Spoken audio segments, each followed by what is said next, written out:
जब तक ये रहेगा, जब तक आग रहेगी तब तक उसका जलाने का धर्म रहेगा, वो समाप्त नहीं हो सकता। और जो भी चीज उसके संपर्क में आएगी वो जलेगी। ये नियम जिस दिन ये पैदा हुई थी उस दिन भी था, और जितना समय आज तक चला गया उस समय में भी है, और ये आज वर्तमान में भी है और भविष्य में भी। जब तक ये अग्नि रहेगी इसका जलाने का धर्म रहेगा, वो बदल नहीं सकता कोई। और ऐसा भी नहीं, इसके धर्म में ये बदलाव नहीं हो सकता कि ये किसी को जलावे और किसी को छोड़ दे, ऐसा नहीं हो सकता। जो भी इसके संपर्क में आएगा, कोई हो चाहे वो, उसको ये जलाए। इस बात को, ये सच्चाई है, ये सत्य है, और ये सार्वभौमिक नियम है, सार्वकालिक नियम है, सार्वदेशिक नियम है, और सर्वग्राही सब पे नियम लागू होता है। तो वो बात तो घटने वाली है नहीं। फिर ये मनाते क्यों है? मैं इस बात पर बस जितना समय मुझे अभी बचा हुआ है उस समय में मैं ये रखूंगा कि इस पर्व को हमें मनाने का महत्व क्या है, ये हमें पता होना चाहिए। इस पर्व को मनाने का जो महत्व है वो दो चीजों से है, विशेष रूप से दो चीजों से है। एक हमारे स्वास्थ्य से, ठीक है जी, एक हमारे स्वास्थ्य से, और एक हमारी आर्थिक स्थिति से। आर्थिक स्थिति से, आर्थिक स्थिति से ये है इसका संबंध। हमारा देश जो है, अभी हमसे उसे आजकल हमसे मान नहीं रहे हम, पर है वो अब भी, और पहले भी था भूतकाल में। हमारा देश कृषि प्रधान देश है, और हमारे देश की जो आर्थिक स्थिति है वो किसके ऊपर आधारित है? हालांकि अब नहीं से मान, अब ना तो इसे कृषक मान रहे, ना राजा मान रहा, और ना प्रजा मान रही, इसको मान ही नहीं रहे। लेकिन है वास्तविकता यही कि हमारा देश आज भी कृषि प्रधान है, और हमारे देश की पूरी आर्थिक स्थिति कृषि के ऊपर ही आधारित है। उसे कोई मानने या ना मानने, उस पर चले ना चले, ये उसकी मर्जी, लेकिन ये कृषि प्रधान देश है।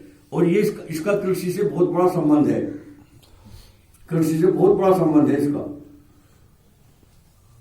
होली के आने से, होली के आगमन से ही किसान के हृदय में प्रफुल्लता आ जाती है कि अब मेरी फसल जो है वो क्या हो जाएगी, अब पक जाएगी, फसल पक के तैयार हो गई है। और फसल पक के तैयार हुई, अच्छा फसल हमारी जो ये फसल उत्पन्न हो रही है, हम बो रहे हैं, किसान कृषि भी हम कर रहे हैं, जोत भी रहे हैं, पानी भी दे रहे, लगा भी रहे, खाद भी दे रहे, लेकिन ये पैदा किसकी कृपा से हो रही है? ईश्वर की कृपा से हो रही है। ये उत्पत्ति इसकी किससे हो रही है? ईश्वर की कृपा से हो रही है। तो सबसे पहले किसे अर्पण करूं? ईश्वर को। सबसे पहले मैं परमात्मा को समर्पित करूं। इसको परमात्मा ने देवताओं को नियुक्त कर रखा मेरे इस काम के लिए। इस फसल को मुझे देने के लिए किसको नियुक्ति कर रखी? परमात्मा ने देवताओं की नियुक्ति कर रखी है। इसलिए मैं सबसे पहले से किसे दूं? देवताओं को। सबसे पहले से देवताओं को दूं। और उसी दिन जो ये गांव में एक जगह कूड़े का, आड़ कबाड़ का ढेर लगा करके जो हम आग लगाते हैं ना, जिसको हम कह रहे हैं कि भाई ये हमारा त्योहार आज मना रहे हैं, वो एक यज्ञ था, वो सामूहिक यज्ञ था पूरे गांव वालों का। पूरे गांव के लोग मिलकर के उसमें यज्ञ करते थे। गांव में एक जगह निश्चित थी, वो एक जगह निश्चित होती थी, साल में एक बार वहां पर हम यज्ञ करेंगे आज। और आज हम जो फसल हमारी पक करके तैयार हो रही है, जो फसल हमारी पकने वाली हो रही है, अध पकी हो रही है, उसको लेकर के आते थे वहां पर, उसके पौधे उखाड़ करके लाते थे और यज्ञ के लिए सामान लेकर के जाते थे वकील साहब घर से। लेकर तो आज भी जा रहे, ले जाने में तो कोई कमी नहीं कर रखी हमने आज भी, लेकिन वो यज्ञ का सामान नहीं है। सामान भी है यज्ञ का, तो उससे यज्ञ हो लिया वहां यज्ञ तो नहीं हो रहा। जलाएगा तो जरूर, जलाया तो जाएगा वो, लेकिन यज्ञ के रूप में नहीं जलाया जाने का। नहीं तो ये था विधान, घी लेकर के जाना है, घी लेकर के जाना है, सामग्री लेकर के जानी है और फल लेकर के जाने हैं। सामग्री और घी से यज्ञ करेंगे और फल जो है वो वहां पर प्रसाद के रूप में बांट देंगे, वितरित कर देंगे उनको। ले जा दो, अभी ले हम। अच्छा, फल को, जो फल है या मिठाई है, उसे प्लेट में रखे हुए ले आ सके हम। सही तरीका क्या है उसका? प्लेट में रख ले, ऊपर से ढक ले, या माला बना के ले जाना जरूरी है, क्योंकि पता है कि ये खाने के काम में नहीं आ रही। अगर खाने के काम में आया करती ना, तब नहीं करे थे उसका ये ढोड़ा जो कर रखा। और उसी माला में फल है, उसी माला में मिठाई भी है, और उसी में गोबर भी है ना? अलग कह दीजिए, अलग हो, अलग अलग ले जाए। पैर है तो कट्ठी, चलो हमने मान ली, चलो हमने उनकी बात मान ली। और वैसे भी उसकी तो मुझे तो जरूर माननी पड़ेगी, मुझे तो माननी पड़ेगी, मैं तो बाध्य हूँ मानने के लिए। और मैं इसको एक्सेप्ट करने में मुझे कोई समस्या नहीं है। अलग से केवल अलग ही है, पर पहन तो ली उसी के साथ ही, बेरों के साथ और मिठाई के साथ, और लड़की वही कट्टा कट्टा हो गया। करा क्या वहां पर जाकर, जहां वो बेरों वाली माला चढ़ाई वहीं पर वो गोबर वाली माला गुजरा दे। ये नहीं, विधान में बता रहा हूँ क्या था। विधान ये था, सामूहिक यज्ञ होता था, बहुत बड़ा यज्ञ होता था। संविधाएं लेकर के जाते थे अपने घर से, किसी की ठाक नहीं लावते कि खेत में किसी का चुआक लाया, किसी की छान धर दी, किसी की गड्डी धर दी, किसी का सामान धर दिया, किसी की लकड़ियां रख दी। ऐसा व्यवहार नहीं था हमारा। घर से अपनी संविधाएं लेकर के जाते थे अपने घर से, और सामग्री घी लेकर के जाते थे, यज्ञ करते थे पूरा। क्यों करते थे वो? क्योंकि वो जो यज्ञ करते थे, राख जो आप ये जैसे भस्म बन गई ना, ये भस्म बन गया, अभी आपने लिखा आपके सामने, ये प्रत्यक्ष में ये सारा जो कुछ अपना सामग्री वगैरह चढ़ाई, इसकी क्या बन गई? वहां भी भस्म बन जाती थी। और पूरी रात के लिए वो चांद की रोशनी में वो भस्म ठंडी होती रखी रहती थी, वहां रहती थी खुले। उसको खुले में, कोई यज्ञ खुले में करने का विधान नहीं है इस दुनिया में। कोई यज्ञ खुले में करने का विधान नहीं है, सब नीचे छाए में करते हैं सब, सारे यज्ञ जितने भी हैं। एकमात्र यज्ञ है वो जो खुले में हुआ, चांद की रोशनी में हुआ, चांद की रोशनी में हुआ वो यज्ञ, और साथ को छोड़ दिया जाता था वहीं पर। दूसरा काम क्या करते थे वहां? दूसरा काम वहां ये करते थे, एक बहुत बड़ा कढ़ाया, गांव में होती थी कुंडी बोल रहे थे उसको। आपके गांव का नाम है जी, आप न था ले लियो उसे, कुंडी आपके बराबर में ही है। लेकिन वो जो जिसमें चावल बने थे उसे क्या कहते गांव में? कुंडी कहते उसे। उसे कुंडी को वहां चढ़ाते थे भट्टी पे, और उसमें पानी भर करके केसू के फूल, ढाक जिसको कहते हैं ढाक, उसके फूलों को उसमें पकाया जाता था, और उसको भी रात को छोड़ देते थे वहीं। सारी रात चांद की चांदनी उसमें पड़ती थी, और सुबह तक वो ठंडा हो जाता। एक तो सुबह तक क्या लाभ हो जाता था उसका, कि रात को पका दिया, जब होली यज्ञ किया जब पका दिया, और जब यज्ञ कर लिया और दोनों चीजें वहीं छोड़ दी। और फिर क्या करे थे जी? घर तो नहीं आते, घर नहीं आते, घर नहीं आते, घर नहीं आते, वहीं पे कबड्डी खेलते थे, कबड्डी खेलते थे सारी रात। वो क्या था?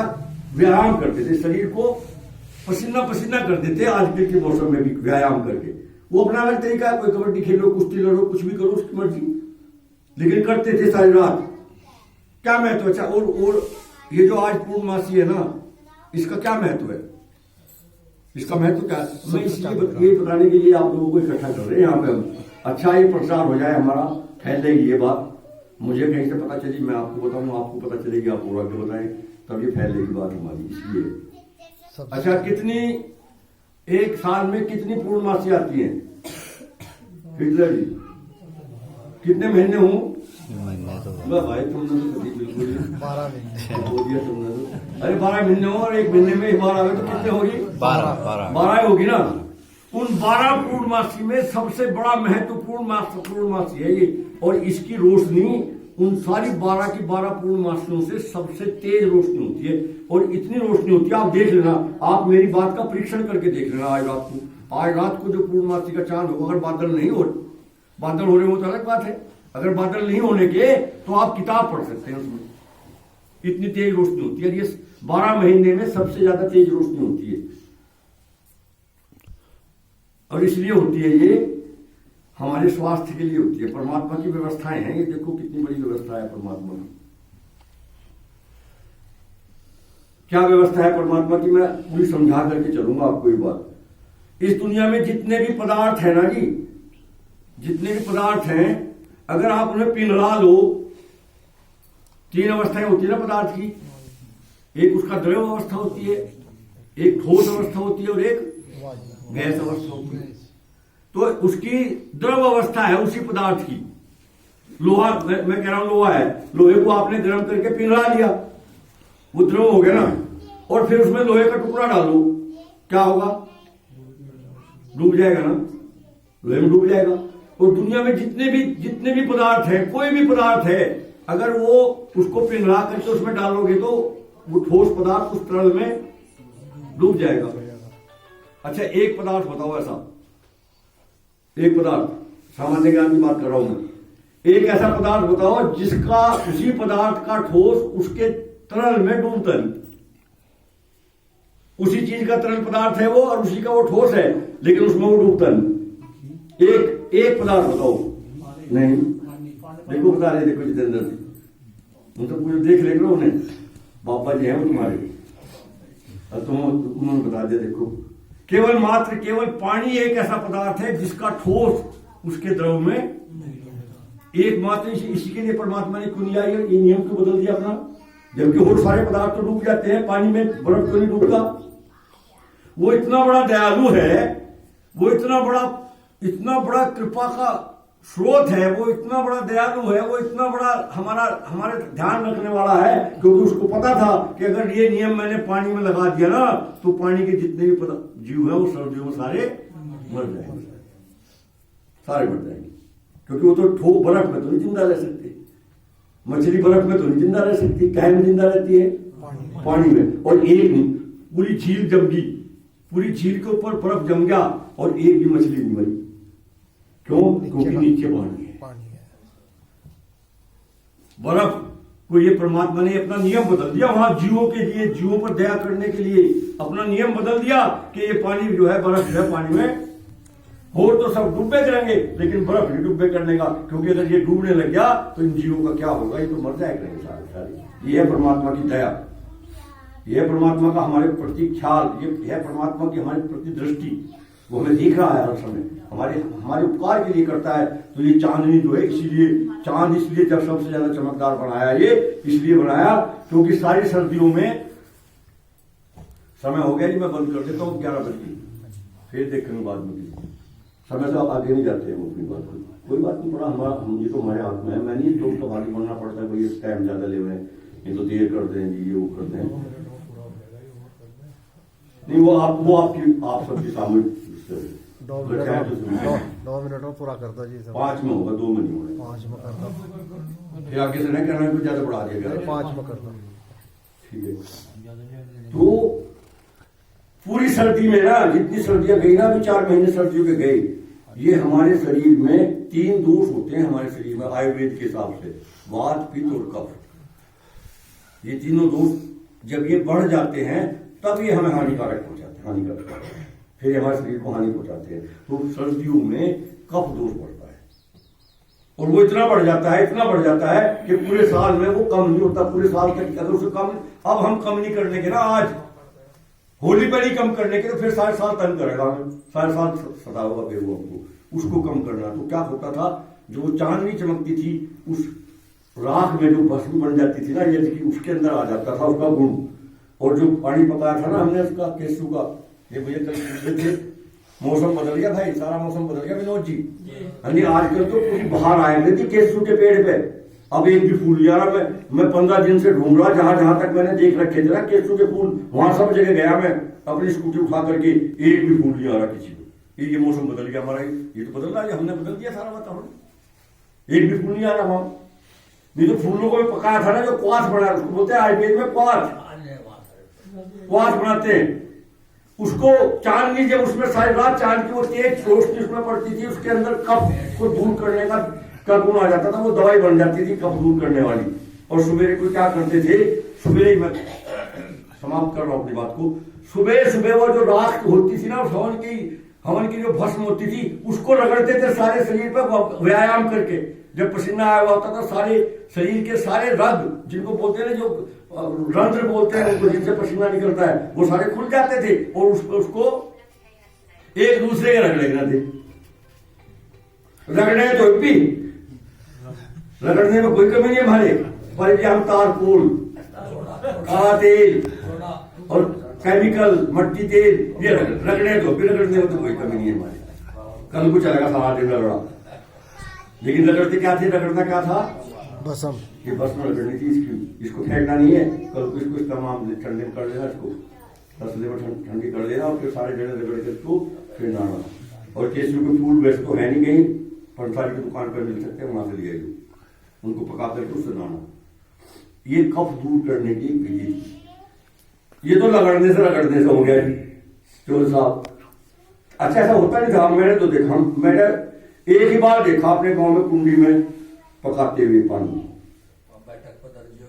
पकाया था, बस वो उसमें कुछ नहीं गया था, पर पानी तो मेरे सामने की बात है, मैंने एक बार देखा जिंदगी में बस, उसके बाद फिर कभी नहीं देखा। वहीं पे जाकर होली पे करी वहां उस साल एक बार, वो आखिरी बार देखा था बस, उसके बाद फिर नहीं कभी। पकाते थे और इसमें नहाते थे, ये नहाने का विधान था। और ये कब एक